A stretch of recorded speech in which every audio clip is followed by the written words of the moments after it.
செய்தது பெருகல்ல. ஓடுகின்ற ஆற்றிலே குளித்தார்.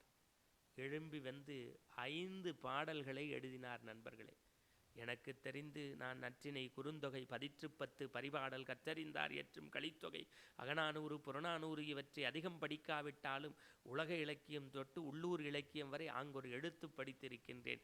ஆதிசங்கர பகவத்பாதா எழுதிய இந்த 5 வரிக்கு இணையான ஒரு வைர வரிகள் உலகத்தில் எங்கும் கிடையாது. அதற்கு பெயர் மாத்ருகா பஞ்சகம் என்று பெயர்.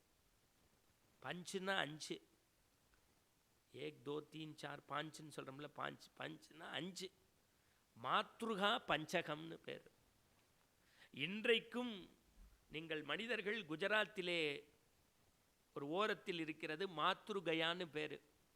அங்கே நம்முடைய இறந்த முன்னோர்களுக்கு பிதிர் தர்ப்பணம் செய்கின்ற போது அங்கே இருக்கக்கூடிய ஆச்சாரியர்கள் ஒவ்வொரு பிண்டம் வைத்து எள் தர்ப்பணம் விடுகின்ற போது சொல்லக்கூடிய மந்திரங்களை கேட்டால் விழிகளின் ஓரத்தில் நம்மையும் அறியாமல் கண்ணீர் வராது, இரத்தம் என்கின்ற குருதி பெருக்கெடுத்து வரும். அப்படி வரலன்னா அவன் மனுஷனே இல்லை. அப்படி உருக்க சொல்வார்கள். அப்படி அந்த மாத்ருகா பஞ்சகம் 5 பாடல்களை கொண்டது. அதை உங்கள் இதயத்தில் தைப்பதற்காக இன்றைக்கு சொல்லி நான் இன்னும் ஒரு சில நிமிடங்களில் நிறைவு செய்கின்றேன். 5 பாட்டு. முதல் பாட்டுக்கான விளக்கம் சொல்கிறேன். அது சான்ஸ்கிரிட்டில் இருக்கு. அதை உங்களுக்கு எளிமைப்படுத்தி சொல்கிறேன். ஒரு 26 வயது பெண், தலைவாழை இலை போட்டாச்சு. சூட அன்னம் உங்களுக்கு தெரியும், சாதம் சுட சுட இருக்கு. நெய் ஊற்றியாச்சு, எள்ளு பொடி மேலே தூவியாச்சு. தலைவாழை இலை போட்டாச்சு, மேலே அன்னம் இருக்குது, எள்ளு பொடி தூவியாச்சு. அவளுக்கு பிடிச்ச உணவே எள்ளு சாதம் தான். எப்படி? 26 வயது பெண். இப்போ முதல் பாட்டலுக்கான விளக்கம்.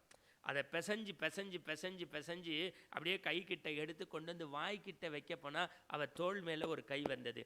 யாருன்னு திரும்பி பார்த்தா இவளை பெற்ற அம்மா.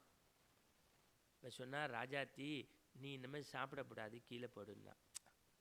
சிரிச்சுக்கிட்டே அம்மாவை பார்த்து சொன்னா, அம்மா எனக்கு 1 வயசாக இருக்கும்போது கிருஷ்ணங்கோவிலில் வெள்ளி கிண்ணத்தில் வச்சு அன்னம் ஊட்டினிய, அன்னிலேருந்து இன்னி வரைக்கும் எனக்கு பிடிச்ச சாதமே எள்ளு சாதம் தான். இப்போ ஏம்மா என்னை சாப்பிடக்கூடாதுன்னு சொன்னேன்.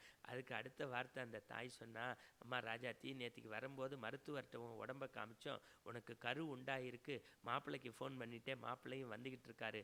ஆதிசங்கருடைய முதல் பாட்டுக்கான விளக்கத்தை நான் தமிழில் சொல்லிக்கிட்டு இருக்கேன். மாத்ருகா பஞ்சகம் மறந்து விடாதீங்க. அவள் தாய் சொல்கிறா, அம்மா உனக்கு பிடிச்ச அந்த எள்ளு என்னமோ உன் வயிற்றில் இருக்கக்கூடிய குழந்தைக்கு ஆகாது, போற்று. இப்போ ஆதிசங்கர பகவத்பாதா முதல் பாட்டுக்கு விளக்கம் எழுதுகிறார். தாயே உனக்கு பிடித்த ஒரு உணவை உன் உதடருகே கொண்டு செல்வாய், ஆனால் வயிற்றில் இருக்கும் எனக்கு ஆகாது என்றவுடன் அப்படியே போட்டாய் அல்லவா, அதற்காக இந்த பிண்டம், இந்த தர்ப்பணம்.